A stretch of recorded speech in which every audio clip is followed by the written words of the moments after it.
Welcome back. What does it take to be a successful Muslim artist whose art appeals to both Muslims and people of other beliefs? Boona Mohammed is an actor, writer, and award-winning spoken word artist. We sat down with him at Muslim Fest. He talks about his inspirations and challenges as an artist and about his recent film, Tug of War. Here's Boona Mohammed now.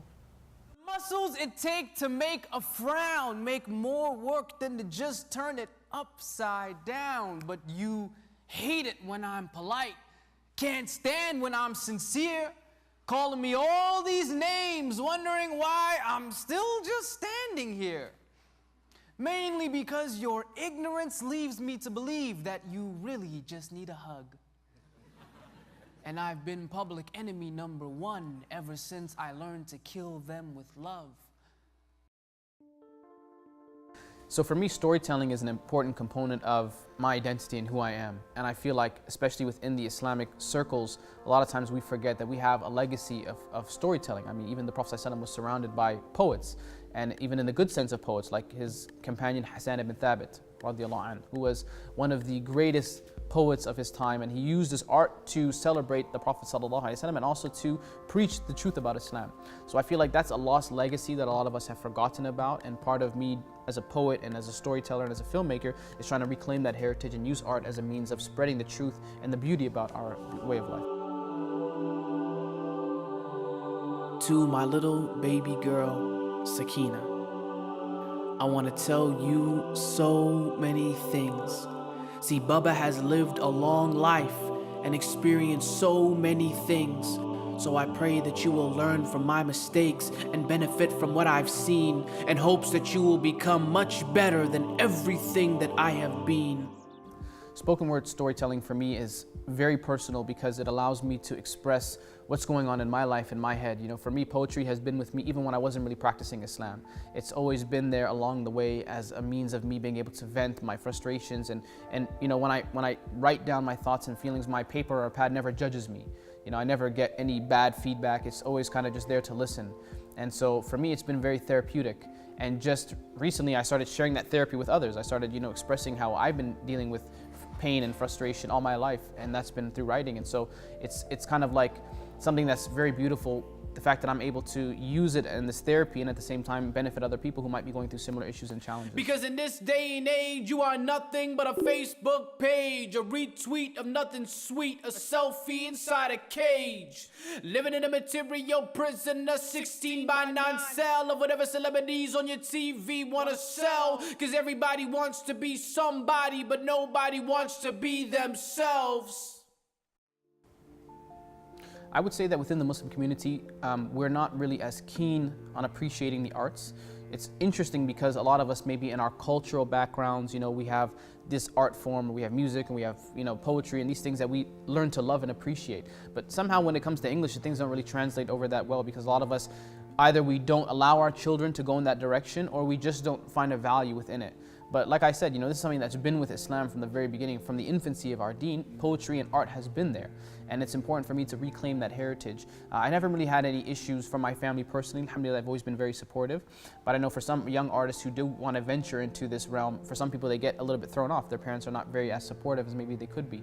In terms of the non-Muslim world, I've never really received any criticism, because I feel like as a larger, broader Western society, we do appreciate the arts. And even when I was performing art not in Muslim circles, I used to get a lot of love and attention from mainstream sources. I won a huge competition, CBC Poetry Slam Face-Off in 2007, and I was able to travel the world and do what I was doing even before really Islam was a part of the mix. So it's interesting though that when I did start making my work more religious in nature, a lot of the non-Muslims became a little bit turned off by it. And so I didn't really care at that point. I said, this is who I am and I want to express myself. And alhamdulillah, Allah subhanahu wa ta'ala opened up different doors and opportunities so that the Muslim communities that, you know, at one point maybe were rejecting of the art, now began to hear and appreciate it. So I've been able to kind of combine both worlds. I'm sorry. And I know sorry is not enough, but I'm sorry, it's all I have. And I'm sorry I can't apologize on behalf of anyone but the man that I am. I'm sorry for my failures, my inadequacies, which unfortunately I do not always see, because I have this bad habit of speaking before my tongue asks my brain to proceed. So please forgive me. Genuinely, we live in a secular society, so the moment you start putting God or faith or, kind of religious-like values into your talk and words, it definitely turns some people off. There's some people who just are not really keen on that way of life. So for me, it's never been about compromise. It's never been about, trying to appease the masses, because we don't really care about quantity as much as we care about quality. And I want to make sure that what I'm doing is impactful. And there's people, non-Muslims, who also appreciate my work. Even now, still as a Muslim, practicing Muslim artist, I still do workshops and I do performances in non-Muslim venues and spaces. I get invited to a lot of schools. I've done actually Muslim presentations. I've done presentations on Islam through my art and different avenues as well, like through TED Talk. And also for me, sometimes it's just about the form and the expression. So teaching people how to express themselves, which is something that Muslims and non-Muslims can relate to and really do appreciate. I think for me, knowledge is something that inspires me the most. The more I learn about my Islam, the more I learn about my deen, the more I'm able to take what I've learned, even small gems and things that I've picked up from lectures and classes, and really take that and add my artistic twist to it and turn it into something much greater. So I think knowledge is something that really empowers you. Knowledge is something that makes you proud of your legacy, and you learn that this deen is not just, like some smoky, foggy thing. It's an actual structured, format of learning. There's a legacy and a heritage of how we've received our religion from the Prophet ﷺ to his companions and down to us. So for me, understanding the beauty of knowledge and how it's been revealed to us, and even the way it dictates your life. When I didn't really know much about Islam, my life was very chaotic. Things were very upside down. I didn't have a sense of stability or peace in my life. But the moment I started learning more about Islam, I was able to achieve that peace of tranquility. And so I like to use my art as a way to teach people that, you can be fun, you can have art, and you can have, the dunya, and you can enjoy your deen as well.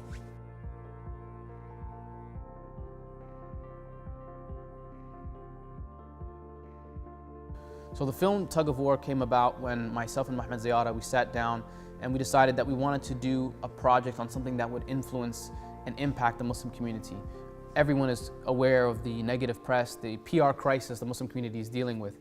And for us, it was important to shed light on this matter, but not from the typical perspective, from the idea of all Muslims being radical and the idea of Islam. Within Islam, there is some sort of radical text or something, some secret chapter that we have that nobody else knows about. For me, it was really important to analyze the social aspect of it as well, and to really try and figure out what makes these young people tick. The people who get caught up in this type of, extreme behavior, the people who get brainwashed, what makes them make those decisions. And so trying to put myself in the position of a young person who's lost, who's confused, who's vulnerable, who doesn't have a sense of community, who doesn't have a sense of family, these issues, they do mean something.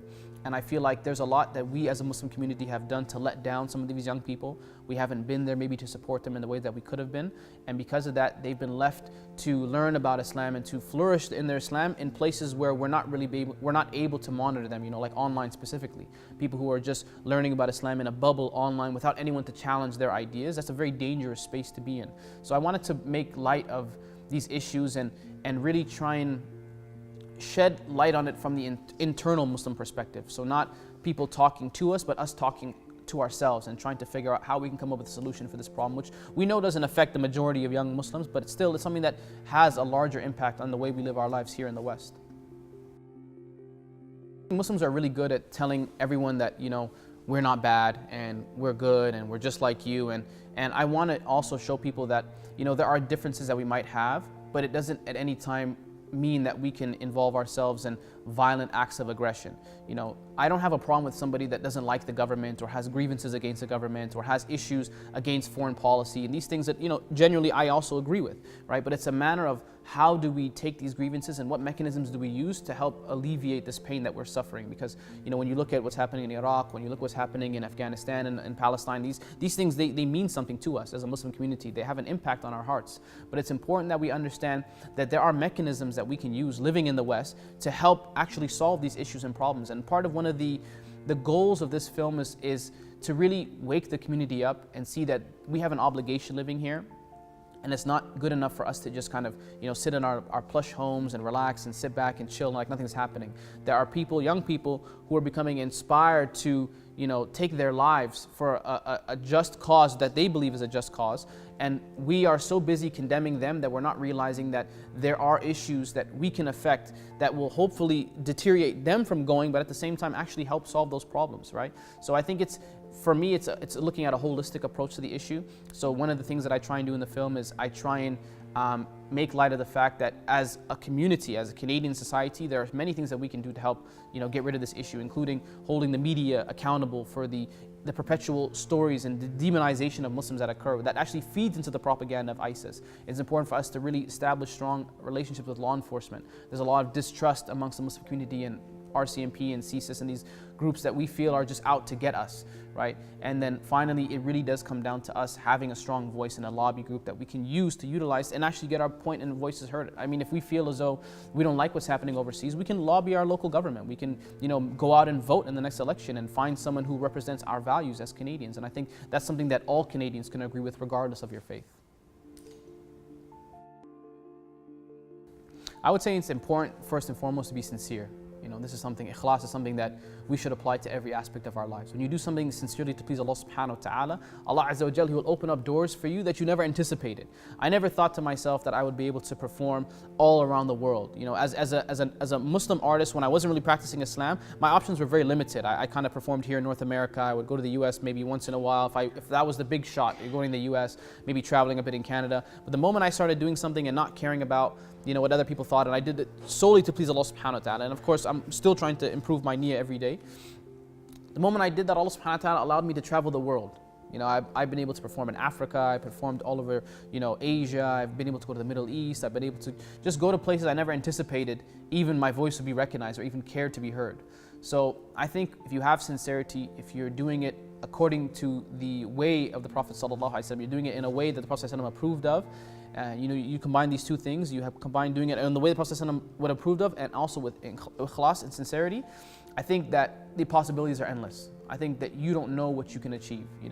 For me, it was just as simple as uploading a video on YouTube and getting, a lot of attention from it. Videos going viral and people are all around the world in different parts of, Asia and different parts of the Middle East and different parts of Africa and North America and even South America, for them to be inspired by what it is I do. And I hope that inshallah that will be a sadaqah jariyah that I will leave behind. If people will watch that video maybe 100 years after I die, inshallah, and I will still get some of that reward. So I think if you have that intention, if that's the game you're going into, then you'll always win. You'll never lose. If one person watches it or 10 people watch it or 10 million people watch it, the result inshallah will be the same, that Allah subhanahu wa ta'ala will reward you for it based on your intention.